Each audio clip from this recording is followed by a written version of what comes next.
पूरा गांव भीषण गर्मी की चपेट में था। सूरज आसमान से आग बरसा रहा था।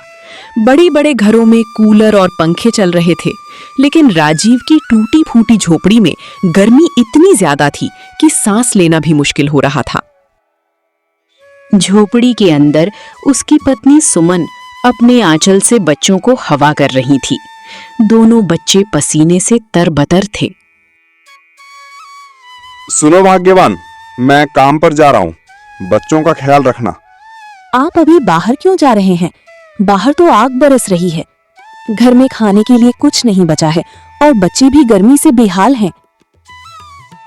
सुमन, अगर आज काम पर नहीं गया तो लालाराम सेठ मेरी मजदूरी काट लेगा।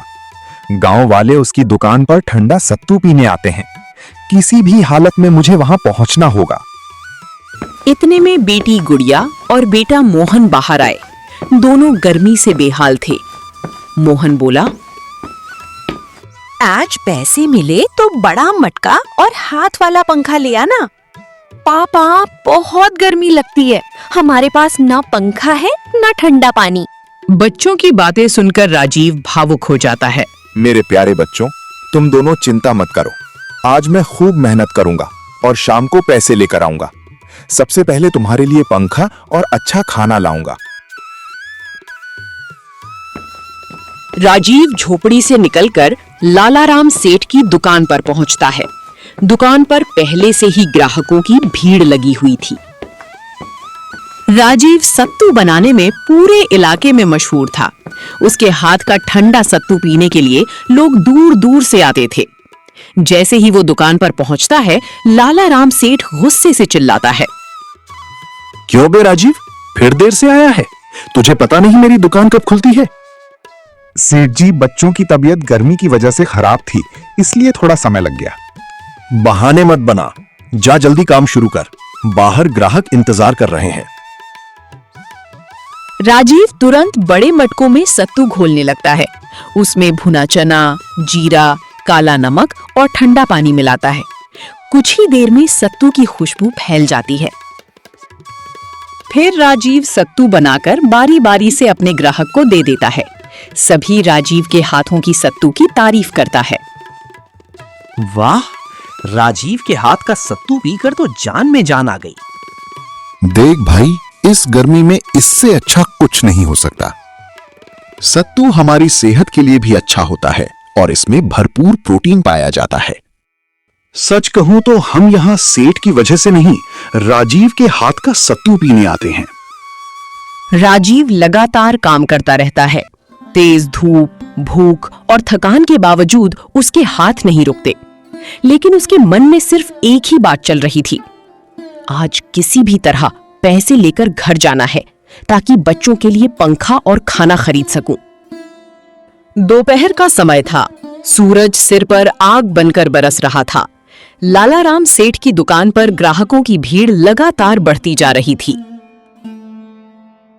भाई, एक बड़ा ग्लास सत्तू देना। मेरे लिए भी जल्दी बनाओ, बहुत प्यास लगी है। कुछ देर बाद उसकी नजर दुकान के एक कोने में रखे ठंडे पानी के घड़े पर पड़ी। उसका गला सूख रहा था। राजीव धीरे से घड़े की तरफ बढ़ा और पानी पीने लगा। तभी लालाराम सेठ गुस्से से चिल्लाया, अरे, काम छोड़कर यहाँ क्या कर रहा है? सेठ जी, सुबह से काम कर रहा हूँ, बस थोड़ा पानी पी रहा था। तुझे पानी पीने के पैसे नहीं देता मैं, पहले ग्राहकों को संभाल। सेठ जी, इतना मेहनती आदमी है, इसे थोड़ा आराम तो करने दीजिए। आप लोग अपने काम से काम रखिए, दुकान मेरी है, नौकर मेरा है। राजीव सब सुनकर भी चुप रहा। शाम होने लगी, भीड़ कम होने लगी थी। राजीव ने हिम्मत करके कहा, सेठ जी, आज मजदूरी मिल जाएगी ना? बच्चों से वादा किया है कि उनके लिए पंखा लेकर जाऊंगा। मजदूरी क्या? आज दुकान पर 2 मटके सत्तू गिर गए थे, उसका नुकसान कौन भरेगा? लेकिन सेठ जी, वो मटके तो लड़कों की गलती से गिरे थे। सेठ जी, घर में खाने तक के पैसे नहीं हैं। बच्चे सुबह से मेरा इंतजार कर रहे हैं। ठीक है, मैं तुम्हें 50 रुपए दे देता हूं, बाकी के पैसा कल लेना। ये सुनकर राजीव उदास हो जाता है। वो भारी मन से दुकान से बाहर निकल गया। उसे समझ नहीं आ रहा था कि अब वो बच्चों का सामना कैसे करेगा। दिन भर इतना मेहनत करता हूँ, फिर भी सेठ जी सिर्फ 50 रुपए ही दिए हैं। इतने में क्या होगा? ये सब सोचते सोचते राजीव राशन की दुकान पर पहुंच जाता है और 1 किलो गेहूं का आटा खरीद लेता है। राजीव के चेहरे पर चिंता साफ साफ झलक रही है, पर वो क्या ही कर सकता है। जी आप आ गए।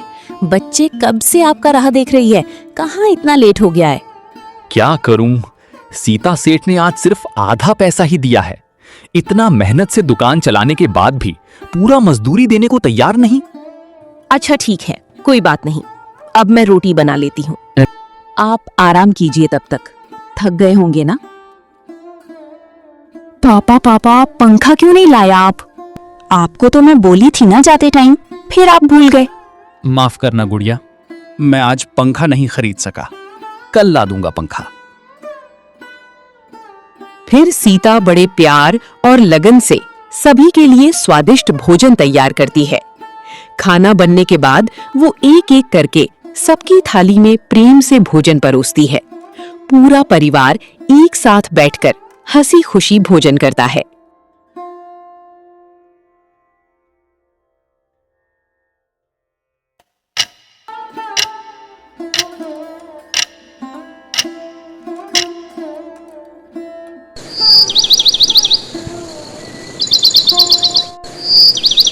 सुबह होते ही सीता सोकर उठती है और देखती है गुड़िया का शरीर तपन से भरा है। अजी सुनिए सुनिए, कहाँ गए? गुड़िया को बहुत तेज बुखार हो गया है। डॉक्टर को बुलाइए जल्दी।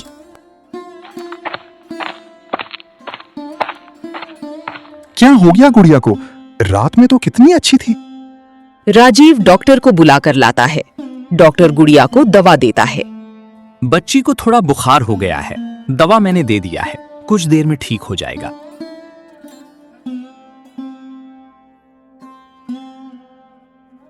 गुड़िया उठो बेटा, क्या हो गया तुम्हें? आंखें खोलो। सीता, अब दुकान जाने का भी टाइम हो गया है। लेट हो ही चुका है। आज फिर लालाराम सेठ गुस्सा करेंगे। सुबह सुबह वहां लोगों की भीड़ लगी हुई थी।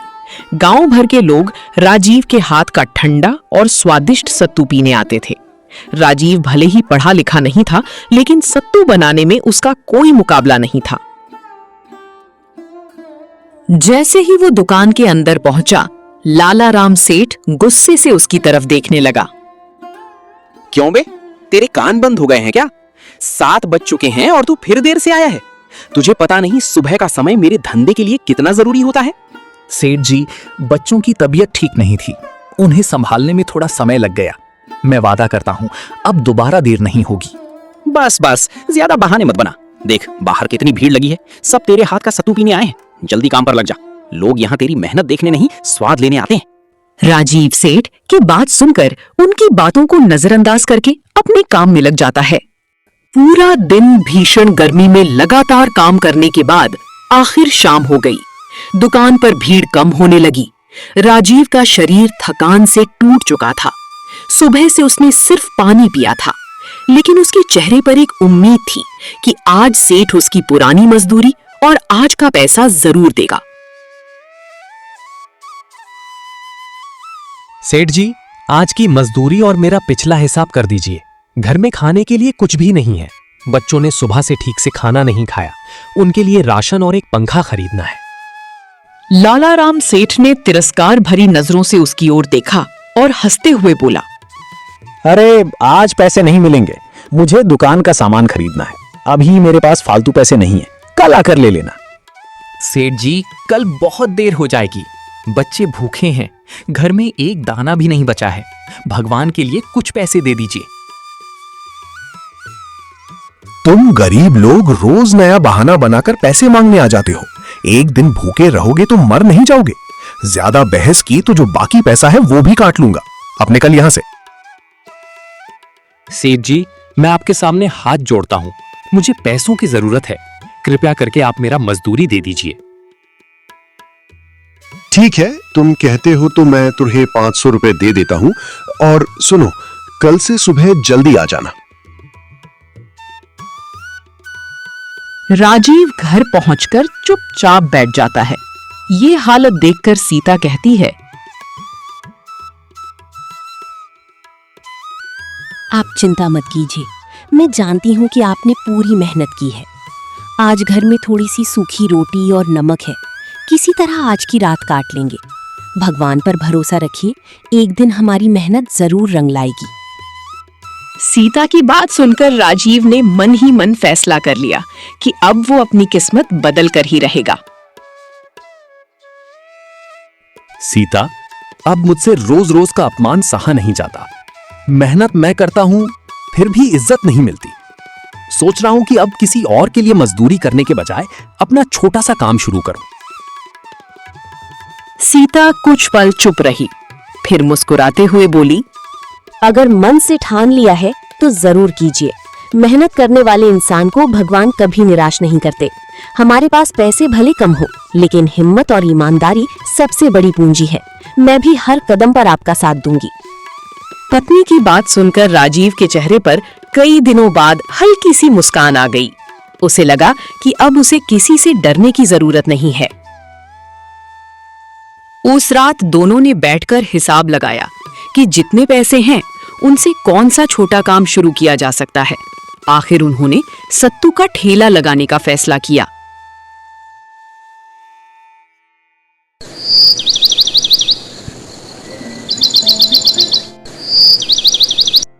अगली सुबह राजीव गांव के पुराने लोहार के पास पहुंचा और थोड़े से पैसों में एक पुराना ठेला खरीद लिया। फिर उसने अपनी बची हुई पूंजी से सत्तू, गुड़, नमक, जीरा, नींबू और मिट्टी के घड़े खरीद लिए।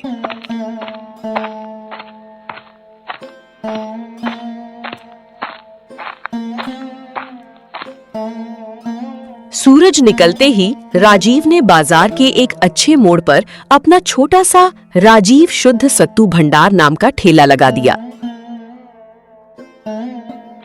धीरे धीरे लोगों की भीड़ बढ़ने लगी। कुछ ही घंटों में राजीव के ठेले पर ग्राहकों की लंबी लाइन लग गई।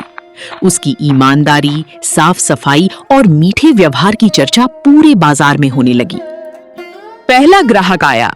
राजीव ने मुस्कुराकर बड़े प्यार से ठंडा सत्तू बनाकर दिया। भाई, तेरे सत्तू में अलग ही स्वाद है। कल से हर रोज मैं सत्तू पीने आऊंगा। देखता हूं, काम सही चल जाए, बस आप लोगों का साथ रहे तो चल जाएगा। वाह राजीव भाई, सत्तू का स्वाद तो बड़ा ही स्वादिष्ट है। कैसे बना लेते हो इतने अच्छे स्वाद? भाई, अब हर रोज तू अपना ही ठेला लगाना। ये आसपास कोई दूसरा दुकान भी नहीं है सत्तू का। हाँ भाई, सही कह रहे हो। इधर आसपास में तो कोई दूसरा ठेला भी नहीं है सत्तू का। हम शुरू किया है, बस ऊपर वाले की कृपा बनी रहे। उधर लालाराम सेठ की दुकान पर उस दिन कुछ ही ग्राहक आए थे। सेठ बार बार सड़क की तरफ देख रहा था। उसे समझ नहीं आ रहा था कि अचानक बाजार का ग्राहक कहाँ गया। सेठ गुस्से में बड़बड़ाने लगा, ये राजीव आखिर गया कहां? कल भी इसे जाते टाइम बोला था सुबह सही समय पे आ जाना। आने दो इसे आज। तुम्हें पता है राजीव कहां है? वो सामने बाजार के मोड़ पर सत्तू का ठेला लगाए है। वहां तो बहुत भीड़ लगी है। ये सुनते ही सेठ का गुस्सा और बढ़ गया। वो अपनी दुकान छोड़कर राजीव को ढूंढते हुए बाजार की तरफ चल पड़ा।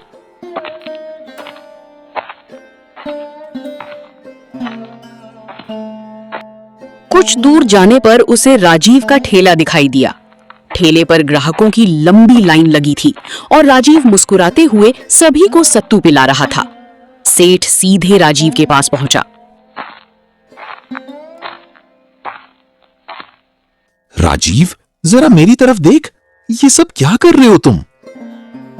सेठ जी, मैंने किसी का हक नहीं छीना, बस अपनी मेहनत और ईमानदारी से काम शुरू किया है। कल तक तुम मेरे यहाँ मजदूरी करते थे और आज मुझसे ज्यादा ग्राहक तुम्हारे ठेले पर है। सेठ जी, ग्राहक को अच्छा सामान, साफ सफाई और सम्मान दीजिए, फिर मेहनत का फल अपने आप मिलने लगता है। देखता हूं कब तक चलता है तुम्हारा ये ठेला। इतना कहकर सेठ गुस्से में वहां से अपनी दुकान की ओर वापस चला गया। राजीव ने सेठ की बात का बुरा नहीं माना। उसने अपना काम पूरी ईमानदारी से जारी रखा। लेकिन सेठ के मन में अब राजीव को लेकर एक नई जलन पैदा हो चुकी थी। शाम होते होते राजीव अपने घर पहुंच जाता है और मुस्कान भरे चेहरे से अपनी पत्नी से कहता है,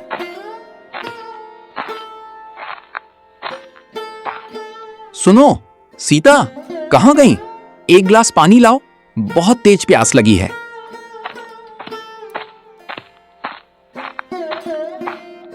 कैसा गया आज का दिन?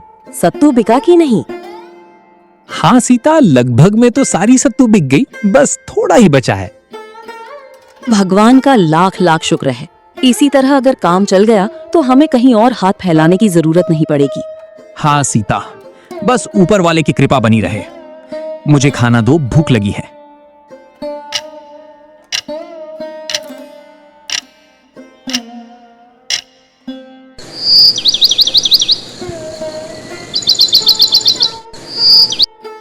अब राजीव हर सुबह अपना ठेला लेकर निकल जाता। राजीव का सत्तू का ठेला धीरे धीरे पूरे गांव में मशहूर होने लगा था। उसके ठेले पर सुबह से ही लोगों की भीड़ लगने लगी। कोई गुड़ वाला सत्तू पीता तो कोई नींबू जीरा वाला। राजीव हमेशा मुस्कुराकर सबको सत्तू पिलाता और मेहनत से अपना काम करता। दूसरी ओर लालाराम सेठ की दुकान पर पहले जैसी रौनक नहीं रही। कई पुराने ग्राहक अब राजीव के ठेले पर जाने लगे। सेठ पूरे दिन दुकान पर बैठा ये सब देखता रहता और मन ही मन अपनी गलती पर पछताने लगा। एक दिन लालाराम सेठ खुद राजीव के ठेले पर पहुंचा। सेठ कुछ देर तक चुपचाप खड़ा होकर राजीव को देखता रहा। उसके मन में पुरानी बातें याद आने लगीं। उसे याद आया कि कैसे उसने राजीव की मेहनत की मजदूरी रोक ली थी और उसे अपमानित करके दुकान से निकाल दिया था। सेठ ने मन ही मन कहा, मैंने राजीव को कितना कमजोर समझ लिया था। मुझे लगा था कि मेरे बिना वो कुछ नहीं कर पाएगा, लेकिन आज उसी लड़के ने अपनी मेहनत से अपना नाम बना लिया। असली गलती राजीव की नहीं, मेरी सोच की थी। सेठ को अपनी गलती का एहसास होने लगा। सेठ धीरे धीरे राजीव के पास गया और कुछ देर चुप रहने के बाद बोला, राजीव, मुझे तुमसे कुछ कहना है। कहिए सेठ जी, क्या बात है? राजीव, मैं आज तुम्हारे सामने सेठ बनकर नहीं, बल्कि एक ऐसा इंसान बनकर आया हूं जिसने बहुत बड़ी गलती की है। सेठ जी, क्या हुआ है? आप ऐसे क्यों बोल रहे हैं? क्योंकि मैंने तुम्हारे साथ बहुत गलत किया। तुम्हारी मेहनत की मजदूरी रोक ली, तुम्हें बार बार अपमानित किया और तुम्हारी मजबूरी का फायदा उठाया। मुझे लगता था कि जिसके पास पैसा है वही बड़ा इंसान है। राजीव चुपचाप सेठ की बात सुनता रहा। सेठ ने आगे कहा, लेकिन आज जब मैं तुम्हें यहां मेहनत करते हुए देखता हूं और तुम्हारे पास लोगों की भीड़ देखता हूं, तो मुझे अपनी सोच पर शर्म आती है। तुमने बिना किसी के सहारे के अपनी जिंदगी बदल दी। सेठ जी, बीती हुई बातों को याद करके खुद को दुखी मत कीजिए। जो हो गया उसे बदला नहीं जा सकता। नहीं राजीव, मुझे ये कहना जरूरी है। उस समय जब तुम्हें पैसों की जरूरत थी, तब मैंने तुम्हारा साथ देने के बजाय तुम्हें और दुख दिया। तुम्हारी मेहनत का पैसा रोकना मेरी सबसे बड़ी गलती थी। मुझे उस समय बहुत बुरा लगा था सेठ जी। मुझे लगा था कि शायद गरीब आदमी की मेहनत की कोई कीमत नहीं होती। लेकिन फिर मैंने सोचा कि अगर मैं हार गया तो मेरी जिंदगी कभी नहीं बदलेगी। इसलिए मैंने मेहनत करना नहीं छोड़ा। और आज तुमने मुझे साबित करके दिखा दिया कि इंसान की असली ताकत उसके पैसे में नहीं, उसकी मेहनत और हिम्मत में होती है। राजीव, मुझे माफ कर दो। सेठ जी, गलती हर इंसान से हो सकती है। बड़ी बात यह है कि इंसान अपनी गलती को समझे और उसे सुधारने की कोशिश करे।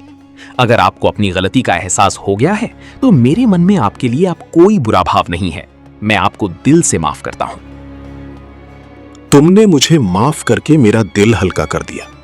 सच कहूं तो आज मुझे समझ आया कि बड़ा आदमी वो नहीं होता जिसके पास बहुत पैसा हो, बल्कि बड़ा आदमी वो होता है जिसका दिल बड़ा हो।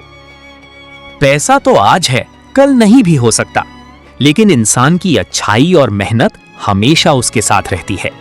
राजीव, मैं वादा करता हूं कि अब कभी किसी मजदूर की मेहनत का पैसा नहीं रोकूंगा और ना ही किसी गरीब इंसान को छोटा समझूंगा। अगर मेरी वजह से आपकी सोच बदल गई तो मेरी मेहनत सफल हो गई सेठ जी। तुमने आज मुझे बहुत बड़ी सीख दी है। मेहनत करने वाला इंसान देर से सही लेकिन एक दिन जरूर सफल होता है। बस उसे मुश्किल समय में हार नहीं माननी चाहिए। सीख, किसी गरीब या कमजोर इंसान को कभी छोटा नहीं समझना चाहिए। समय कब बदल जाए कोई नहीं जानता। सच्ची मेहनत और ईमानदारी का फल देर से मिल सकता है, लेकिन एक दिन जरूर मिलता है। किसी की मजबूरी पर घमंड मत करो, क्योंकि वक्त बदलते देर नहीं लगती। और अगर जीवन में सफलता पानी है तो मेहनत करते रहो और कभी हार मत मानो।